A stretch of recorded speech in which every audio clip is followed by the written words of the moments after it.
السلام علیکم۔ بسم اللہ الرحمن الرحیم۔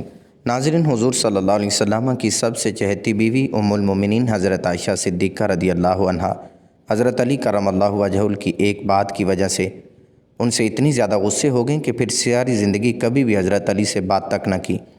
وہ حضرت علی سے اتنا زیادہ غصہ رہتیں کہ ان کا نام لینا بھی گوارا نہ کرتیں۔ آخر یہی ناراضگی اتنی آگے پہنچی کہ حضرت عائشہ صدیقہ رضی اللہ تعالیٰ عنہ اور حضرت علی کرم اللہ وجہہ کے بیچ ایک ایسی جنگ ہوئی کہ جسے جنگ جمل کہا جاتا ہے، اور اس میں ہزاروں صحابہ کرام کا پاکیزہ خون بہایا گیا۔ ہزاروں عورتیں بیوہ ہو گئیں اور ہزاروں بچے یتیم ہو گئے۔ حضرت عائشہ صدیقہ رضی اللہ عنہا کی زندگی میں ایک بڑا عجیب واقعہ پیش آیا۔ وہ یہ ہے کہ جب اللہ کے رسول صلی اللہ علیہ وسلم غزوہ بنی مستلق میں تشریف لے گئے تو وہاں سے واپسی پر قافلے کو الگ الگ حصوں میں بانٹ دیا۔ اب جس قافلے کے لوگ جیسے جیسے تیار ہوتے رہتے تو چلتے رہتے تھے، سینکڑوں بلکہ ہزاروں اونٹ ہوا کرتے تھے، چلتے ہوئے بھی گھنٹوں لگا کرتے تھے۔ حضرت عائشہ صدیقہ رضی اللہ تعالیٰ عنہ نے سوچا کہ قافلے کو تو جانا ہی ہے، اس لیے پتہ نہیں ابھی کتنا وقت لگے گا، کیوں نہ میں قضائے حاجت وغیرہ سے فارغ ہو جاؤں۔ اس وقت حاجت کے لیے کھیتوں میں جایا کرتے تھے، لہٰذا آپ رضی اللہ تعالیٰ عنہ دور چلی گئی تاکہ فراغت حاصل کر سکیں۔ جب فارغ ہو کر واپس آئیں تو آپ نے ہودج میں بیٹھنا تھا کہ جس کو سواری کے اوپر رکھا جاتا ہے۔ اتنے میں حضرت عائشہ صدیقہ رضی اللہ عنہا نے محسوس کیا کہ میں نے گلے میں ایک ہار پہنا ہوا تھا، وہ کہیں ٹوٹ کر گر گیا ہے۔ سوچا کہ ابھی تو روانہ ہونے میں وقت لگے گا، اس لیے میں جا کر ہار تلاش کر لیتی ہوں۔ آپ رضی اللہ تعالیٰ عنہ ہار تلاش کرنے واپس اسی کھیت کی طرف چلی گئیں۔ پیچھے صحابہ کرام رضوان اللہ علیہم اجمعین نے سوچا کہ حضرت عائشہ صدیقہ رضی اللہ عنہا واپس تو آ ہی گئی تھیں، لہٰذا ہودج میں بیٹھ بھی گئی ہوں گی، اس لیے 4-5 آدمیوں نے ہودج کو اٹھا کر اونٹ پر سوار کر دیا۔ ام المومنین حضرت عائشہ صدیقہ عمر میں کم تھیں اور وزن بھی کم تھا۔ 4-5 آدمی اٹھانے والے تھے تو ان کو پتہ بھی نہ چلا کہ آپ اندر بیٹھی ہیں یا نہیں۔ اب قافلے کے لوگ تو وہاں سے چلے گئے۔ حضرت عائشہ صدیقہ رضی اللہ عنہا واپس آئیں تو دیکھا کہ وہ جگہ خالی پڑی ہے اور قافلہ جا چکا ہے۔ تو ام المومنین حضرت عائشہ صدیقہ رضی اللہ عنہا بہت پریشان ہوئیں، لیکن دوسری طرف آپ کو اطمینان بھی تھا کہ جب آپ صلی اللہ علیہ وسلم کو پتہ چلے گا کہ میں پیچھے چھوٹ گئی ہوں تو کسی نہ کسی کو ضرور بھیجیں گے، اس لیے آپ رضی اللہ تعالیٰ عنہ وہاں بیٹھ گئیں۔ تھوڑی دیر بعد آپ رضی اللہ عنہ پر نیند غالب آ گئی تو آپ نے اپنے اوپر چادر ڈال لی اور سو گئی۔ حضور صلی اللہ علیہ وسلم کی عادت تھی کہ صحابہ کرام رضوان اللہ علیہم اجمعین میں سے کسی ایک صحابی کو حکم دیا جاتا تھا کہ جب سارا قافلہ کسی جگہ سے چلا جائے گا تو اگر رات کا وقت ہو تو صبح کے وقت وہ صحابی وہاں آ کر دیکھیں کہ کہیں کوئی چیز چھوٹ تو نہیں گئی۔ لہٰذا ایک بدری صحابی حضرت صفوان رضی اللہ عنہ کو حضور صلی اللہ علیہ وآلہ وسلم نے اس کام پر لگایا تھا۔ تو وہ صحابی جب اس جگہ پر آئے تو کسی کو وہاں لیٹا ہوا پایا۔ قریب آئے تو انہوں نے پہچان لیا کہ یہ تو حضور صلی اللہ علیہ وسلم کی بیوی حضرت عائشہ صدیقہ رضی اللہ تعالیٰ عنہا ہے۔ تو انہوں نے اونچی آواز میں انا للہ و انا الیہ راجعون پڑھا۔ صحابی کی آواز سن کر حضرت عائشہ صدیقہ رضی اللہ تعالیٰ عنہا کی آنکھ کھلی تو آپ نے چادر سے اپنے آپ کو پوری طرح ڈھانپ لیا۔ ان صحابی نے آپ کے لیے اپنے اونٹ کو بٹھایا تو آپ رضی اللہ عنہ اونٹ پر سوار ہو گئیں۔ ان صحابی نے اونٹ کی رسی پکڑی اور چل پڑے، یہاں تک کہ جب وہ اس قافلے کے پاس پہنچے تو قافلے میں جو منافق موجود تھے تو جب انہوں نے ایسا دیکھا تو کہنے لگے کہ اس میں تو کچھ نہ کچھ بات ہوئی ہوگی۔ منافق لوگ تو پہلے ہی ایسے موقع کی تلاش میں رہتے تھے کہ جس سے مسلمانوں کو اور حضور صلی اللہ علیہ وسلم کو تکلیف پہنچا سکیں، لہٰذا انہیں بات کرنے کا موقع مل گیا اور یہ منافق کہنے لگے کہ نعوذ باللہ حضرت عائشہ صدیقہ رضی اللہ تعالیٰ عنہا نے ان صحابی کے ساتھ وقت گزارا ہے، اسی وجہ سے وہ قافلے سے پیچھے رہ گئی تھیں۔ لہٰذا جب مدینہ پہنچے تو حضور صلی اللہ علیہ وسلم کو اس بات کا پتہ چلا کہ منافق لوگ میری عائشہ پر ایسا گندا الزام لگا رہے ہیں، تو آپ صلی اللہ علیہ وسلم کو بڑا صدمہ ہوا، لیکن دھیرے دھیرے لوگوں میں یہ بات پھیلنا شروع ہو گئی۔ حضرت عائشہ صدیقہ رضی اللہ تعالیٰ عنہ فرماتی ہیں کہ میں قافلے سے واپس آ کر 1 مہینے تک بیمار رہی اور کمزور بھی ہو گئی۔ ایک دن میں ایک صحابیہ حضرت ام مستہ رضی اللہ تعالیٰ عنہ کے ساتھ قضائے حاجت کے لیے رات کو باہر کھیتوں کی طرف نکلی۔ راستے میں چلتے ہوئے ایک جگہ پر ان صحابیہ کو ٹھوکر لگی تو انہوں نے اپنے بیٹے کو بد دعا دی۔ تو حضرت عائشہ صدیقہ رضی اللہ تعالیٰ عنہ فرماتی ہیں کہ میں نے ان سے کہا کہ آپ اپنے بیٹے کے لیے بد دعا کیوں کر رہی ہو؟ تو وہ کہنے لگی کہ اے عائشہ، کیا تمہیں پتہ نہیں کہ وہ تمہارے بارے میں کیا باتیں کرتا ہے؟ تو ام المومنین حضرت عائشہ صدیقہ رضی اللہ تعالیٰ عنہ نے پوچھا کہ آخر وہ میرے بارے میں کیا کہتا ہے؟ تو اس پر ان صحابیہ نے حضرت عائشہ صدیقہ رضی اللہ تعالیٰ عنہ کو ساری باتیں بتا دیں کہ عائشہ تمہارے بارے میں سارے شہر میں ایسی ایسی باتیں ہو رہی ہیں۔ تو ام المومنین حضرت عائشہ صدیقہ رضی اللہ تعالیٰ عنہ فرماتی ہیں کہ جب میں نے یہ سنا تو میرے دل پر بہت بڑا صدمہ لگا اور جلدی سے گھر واپس آ کر حضور صلی اللہ علیہ وآلہ وسلم کا انتظار کرنے لگی۔ جب آپ صلی اللہ علیہ وسلم مسجد سے تشریف لائے تو میں آپ صلی اللہ علیہ وآلہ وسلم کے سامنے آئی اور سلام کیا۔ آپ نے سلام کا جواب دیا لیکن چہرہ دوسری طرف پھیر لیا۔ میں دوسری طرف سے آئی مگر حضور صلی اللہ علیہ وآلہ وسلم نے اپنی نگاہیں دوسری طرف کر لیں۔ آپ کی خاموش نگاہوں نے مجھے بہت ساری باتیں سکھا دی تھیں کہ اس وقت آپ صلی اللہ علیہ وسلم کی طبیعت پر بوجھ ہے اور آپ مجھ سے کوئی بات نہیں کرنا چاہتے۔ میں نے سوچا کہ چلو میں اپنے ماں باپ کے گھر چلی جاتی ہوں تاکہ صحیح حالات کا پتہ چل سکے کہ آخر میرے بارے میں کیسی کیسی باتیں کی جا رہی ہیں۔ تو میں نے گھر جانے کی اجازت چاہی تو آپ صلی اللہ علیہ وآلہ وسلم نے اشارے سے فرما دیا کہ ہاں چلی جاؤ۔ ام المومنین حضرت عائشہ صدیقہ رضی اللہ تعالیٰ عنہ فرماتی ہیں کہ جب میں گھر پہنچی تو میری امی نے دروازہ کھولا۔ میں نے دیکھا کہ میری امی کی آنکھیں رو رو کر لال ہو چکی ہیں۔ پریشان چہرے کے ساتھ وہ میرے سامنے کھڑی ہیں۔ میں نے پوچھا کہ امی کیا ہوا ہے، لیکن وہ بالکل خاموش رہیں۔ مجھے کوئی جواب نہ دیا اور ان کی آنکھوں سے آنسو ٹپکنا شروع ہو گئے۔ میں نے پوچھا امی ابو کدھر ہیں؟ تو انہوں نے چارپائی کی طرف اشارہ کر دیا۔ میں نے دیکھا کہ میرے ابو حضرت ابوبکر صدیق رضی اللہ تعالیٰ عنہ چارپائی پر بیٹھے قرآن پاک پڑھ رہے ہیں اور ایک ایک آیت پر ان کی آنکھوں سے آنسو برابر گرتے جا رہے ہیں۔ حضرت عائشہ صدیقہ رضی اللہ تعالیٰ عنہ فرماتی ہیں کہ جب میں نے گھر میں بھی ایسا غم کا ماحول دیکھا تو میری طبیعت اور زیادہ پریشان ہو گئی۔ میں نے سوچا کہ اب میں کیا کروں کہ جن پر مجھے بھروسہ تھا، جو میری زندگی کے رکھوالے تھے، وہ بھی آج مجھ سے ناراض ہیں۔ ماں باپ بھی جو آج مجھ سے جدا ہے، میں آج کہاں جاؤں گی؟ دل میں خیال آیا کہ کیوں نہ میں اپنے اللہ کی طرف متوجہ ہو جاؤں۔ اس لیے حضرت عائشہ صدیقہ فرماتی ہیں میں نے وضو کیا اور گھر کے ایک کونے کی طرف جانے لگی تو امی نے پوچھا کہ عائشہ کدھر جا رہی ہو، کیونکہ ان کو ڈر لگ رہا تھا کہ میری بیٹی پریشان ہے، ایسا نہ ہو کہ کوئی بڑا فیصلہ کر کے خود کو ہلاک کر لے۔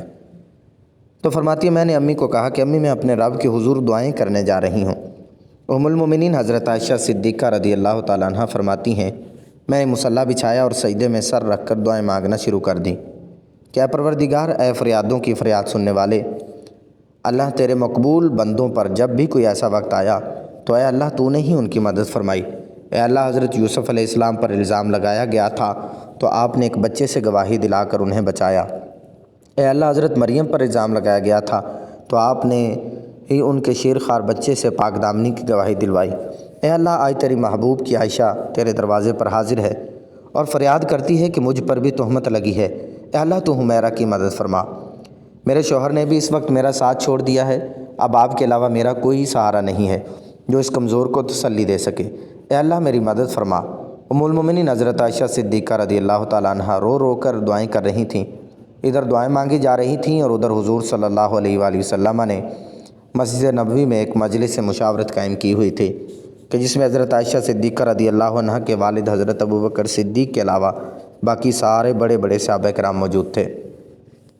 حضور صلی اللہ علیہ وآلہ وسلم سب کے بیچ غمزدہ بیٹھے ہوئے تھے۔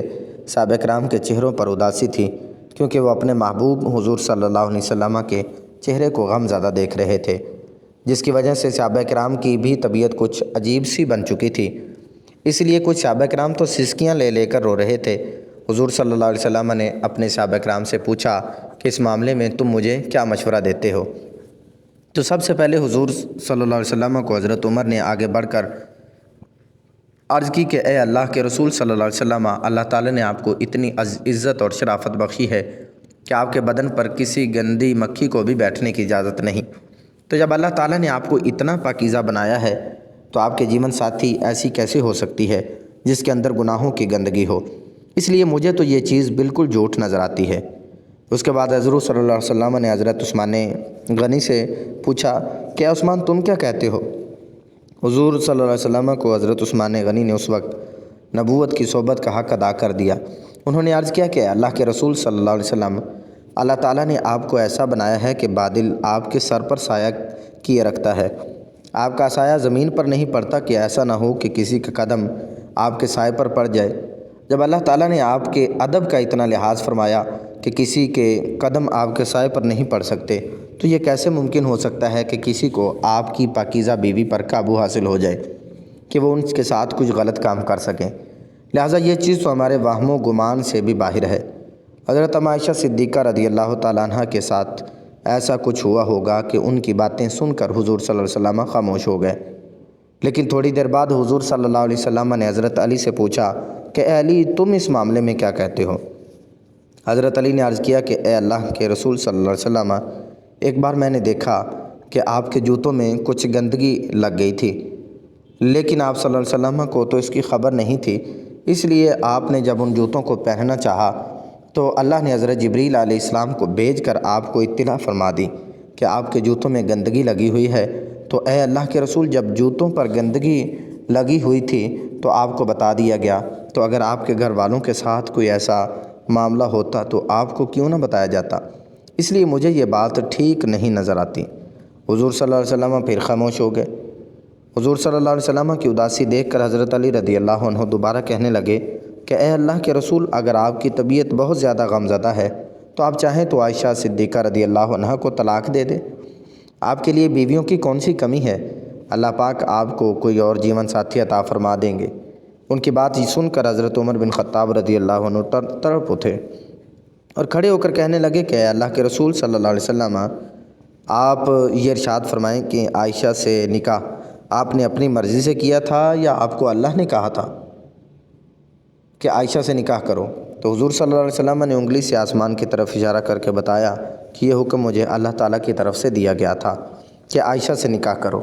تو اس پر حضرت عمر رضی اللہ تعالیٰ عنہ فرمانے لگے کہ اے اللہ کے رسول، اب آپ مجھے چھوڑ دیجئے اور ان منافقوں کو چھوڑ دیجئے، میری تلوار جانیں اور ان منافقوں کی گردن جانیں۔ وہ اللہ کی پسند کی ہوئی عورت کے بارے میں ایسی باتیں کرتے ہیں، میں ان سبھی کی گردنیں اڑا دوں گا۔ حضور صلی اللہ علیہ وسلم نے اس وقت حضرت عمر بن خطاب رضی اللہ تعالیٰ عنہ کو محبت کی نگاہوں سے دیکھ کر عمر بن خطاب کے غصے کو ٹھنڈا کیا دل سے، گویا کہ اللہ کے رسول صلی اللہ علیہ وسلم حضرت عمر سے کہہ رہے ہوں کہ اے عمر، اللہ تیرا نگہبان ہو، تو نے میرے غم کو ہلکا کر دیا۔ حضرت عمر بن خطاب رضی اللہ تعالیٰ عنہ کی یہ بات سن کر حضور صلی اللہ علیہ وسلم کی طبیعت کو اطمینان آ گیا اور پھر آپ صلی اللہ علیہ وسلم مجلس سے اٹھ کر چلے گئے۔ تھوڑی دیر بعد حضور صلی اللہ علیہ وسلم حضرت ابوبکر صدیق رضی اللہ عنہ کے گھر گئے تاکہ معلوم کریں کہ میری عائشہ کس حال میں ہے، کیونکہ حضور صلی اللہ علیہ وآلہ وسلم حضرت عائشہ سے بہت محبت کرتے تھے۔ اس لیے گھر پہنچ کر آپ نے دروازہ کھٹکھٹایا تو حضرت عائشہ کی امی نے آ کر دروازہ کھولا۔ حضور صلی اللہ علیہ وآلہ وسلم نے دیکھا کہ ان کا رو رو کر برا حال ہو چکا ہے، اور پھر گھر کے اندر آ کر جب حضرت ابوبکر صدیق رضی اللہ عنہ کی طرف دیکھا تو ان کی بھی آنکھیں رو رو کر لال پڑ چکی تھیں۔ آپ نے پوچھا کہ عائشہ کہاں ہے؟ تو ان کی امی نے گھر کے کونے کی طرف اشارہ کر کے بتا دیا کہ اس وقت حضرت عائشہ رضی اللہ عنہ سجدے میں پڑی رو رہی ہیں۔ بعد میں حضرت عائشہ رضی اللہ عنہ فرماتی ہیں کہ حضور صلی اللہ علیہ وآلہ وسلم جس وقت گھر میں تشریف لائے تو میرا دل کر رہا تھا کہ میں آپ صلی اللہ علیہ وسلم کے قدموں میں بیٹھ کر اور جی بھر کر رو لوں اور کہہ دوں کہ اے میرے حبیب، یہ میرے ساتھ کیا ہو رہا ہے؟ کیا آپ اپنی عائشہ کو ایسے چھوڑ دیں گے؟ مگر میرے دل نے کہا کہ اے عائشہ صدیقہ، تو نے اپنے رب کے سامنے اپنی فریاد بیان کی ہے، اس لیے اب اپنے رب ہی سے مانگو، تیرا رب ہی تیرا نگہبان ہوگا۔ لہٰذا حضور صلی اللہ علیہ وسلم نے پکارا کہ اے عائشہ، تو آپ صلی اللہ علیہ وسلم کی آواز سن کر حضرت عائشہ صدیقہ رضی اللہ تعالیٰ عنہ آپ نے سجدہ پورا کیا اور آ کر چارپائی پر خاموش بیٹھ گئیں۔ حضور صلی اللہ علیہ وسلم قریب ہی بیٹھے ہوئے تھے۔ آپ نے بہت پیار سے سمجھاتے ہوئے کہا کہ عائشہ، اگر تجھ سے حقیقت میں کوئی ایسی غلطی ہو گئی ہے تو اپنے رب سے معافی مانگ لے، تیرا رب گناہوں کو بہت معاف کرنے والا ہے۔ تو حضرت عائشہ صدیقہ رضی اللہ تعالیٰ عنہ فرماتی ہیں کہ اس وقت تک تو میں صبر کے ساتھ بیٹھی رہی، لیکن جب آپ صلی اللہ علیہ وسلم سے یہ باتیں سنی تو میری برداشت کے بندھن ٹوٹ گئے اور میری آنکھوں سے آنسو بہنے لگے۔ میں بیٹھی روتی رہی مگر خاموش تھی۔ آخر روتے ہوئے میں نے کہا کہ اے اللہ کے رسول صلی اللہ علیہ وسلم، میں وہی بات کہوں گی جو یوسف علیہ السلام کے والد حضرت یعقوب نے ہی کہی تھی کہ میں اپنا درد صرف اپنے رب سے بیان کرتا ہوں، کیونکہ اے اللہ کے رسول آج اگر میں کہوں گی کہ میں نے ایسا غلط کام نہیں کیا تو آپ لوگ میری بات نہیں مانو گے، اور اگر کہہ دوں گی کہ میں نے ایسا کام کیا ہے تو آپ لوگ فوراً میری یہ والی بات مان لیں گے۔ اس لیے میں اپنے اللہ ہی سے فریاد کرتی ہوں کہ وہی میرے لیے کوئی نجات کا راستہ نکالے گا۔ حضرت عائشہ صدیقہ رضی اللہ عنہا فرماتی ہیں کہ میں نے یہ الفاظ کہے اور پھر حضور صلی اللہ علیہ وسلم کے چہرے کی طرف دیکھا تو آپ صلی اللہ علیہ وآلہ وسلم کے ماتھے پر پسینے کے قطرے موجود تھے، اور آپ کے اندر وہ حسین کپکپی دیکھی جو وہی نازل ہوتے وقت ہوا کرتی تھی۔ پھر اچانک آپ صلی اللہ علیہ وسلم پر وحی کی کیفیات طاری ہونے لگیں اور آپ صلی اللہ علیہ وآلہ وسلم نے اپنے اوپر چادر ڈال لی۔ حضرت عائشہ صدیقہ رضی اللہ تعالیٰ عنہ فرماتی ہیں کہ میں آرام سے بیٹھی تھی، دل میں خیال آ رہا تھا کہ اللہ تعالیٰ آپ صلی اللہ علیہ وسلم کو خبر کر دیں گے یا نیند میں کوئی خواب دکھا دیں گے کہ میں بے گناہ ہوں، مگر میرے ماں باپ اس وقت بہت زیادہ پریشان تھے۔ میں نے اپنے والد کو دیکھا کہ وہ تڑپ رہے تھے کہ وہی نازل ہو رہی ہے، پتہ نہیں میری بیٹی کی قسمت کا کیا فیصلہ ہو۔ والد کی آنکھوں میں بھی آنسو تھے اور امی بھی رو رہی تھیں۔ تھوڑی دیر بعد حضور صلی اللہ علیہ وسلم نے چہرے سے کپڑا ہٹایا تو آپ صلی اللہ علیہ وسلم کا چہرہ 14ویں رات کے چاند کی طرح چمک رہا تھا۔ حضرت عائشہ صدیقہ رضی اللہ تعالیٰ عنہ فرماتی ہیں کہ اس وقت جب میں نے آپ کے چہرے پر خوشی کے آثار دیکھے تو میں سمجھ گئی کہ اللہ تعالیٰ نے میری برات نازل فرما دی ہے۔ حضور صلی اللہ علیہ وآلہ وسلم نے ارشاد فرمایا کہ اے عائشہ مبارک ہو، اللہ کا کلام آیا ہے کہ تو بالکل بے گناہ ہے۔ حضرت عائشہ صدیقہ رضی اللہ تعالیٰ عنہ فرماتی ہیں کہ اس وقت میری امی کہنے لگیں کہ عائشہ اٹھو اور حضور صلی اللہ علیہ وسلم کا شکریہ ادا کرو، لیکن حضرت عائشہ فرمانے لگیں کہ اس وقت میری توجہ صرف اور صرف اللہ کی طرف تھی، تو میں نے کہا کہ میں کسی کا بھی شکریہ ادا نہیں کروں گی، بلکہ میں تو اپنے اللہ کا شکریہ ادا کروں گی، اسی نے تو آج مجھے بچایا ہے، آپ سب لوگوں نے تو مجھے چھوڑ دیا تھا۔ اللہ نے حضرت عائشہ صدیقہ رضی اللہ تعالیٰ عنہ کی پاک دامنی میں پوری 18 آیتیں نازل فرمائیں۔ یہی نہیں کہ صرف حضرت عائشہ صدیقہ رضی اللہ تعالیٰ عنہ کو بے گناہ فرمایا، بلکہ اللہ تعالیٰ نے حضرت عائشہ سے فرمایا کہ اے عائشہ، تمہیں اتنے دنوں تک جو تکلیفوں میں رہنا پڑا اس کے بدلے میں تمہارے لیے مغفرت اور بڑے اجر کا ارادہ رکھتا ہوں۔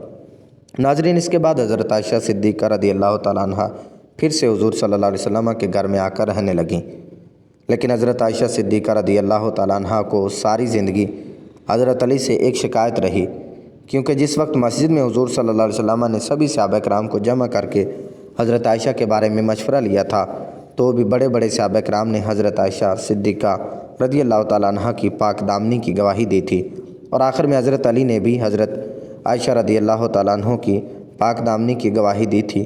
لیکن جب حضرت علی نے حضور صلی اللہ علیہ وسلم کو بہت زیادہ اداس دیکھا تو یہ بات بھی کہہ دی کہ اے اللہ کے رسول صلی اللہ علیہ وسلم، اگر آپ کو عائشہ پر شک ہے تو آپ عائشہ صدیقہ رضی اللہ تعالیٰ عنہ کو طلاق دے دیں، ان کی جگہ آپ کسی دوسری لڑکی سے شادی کر لیں۔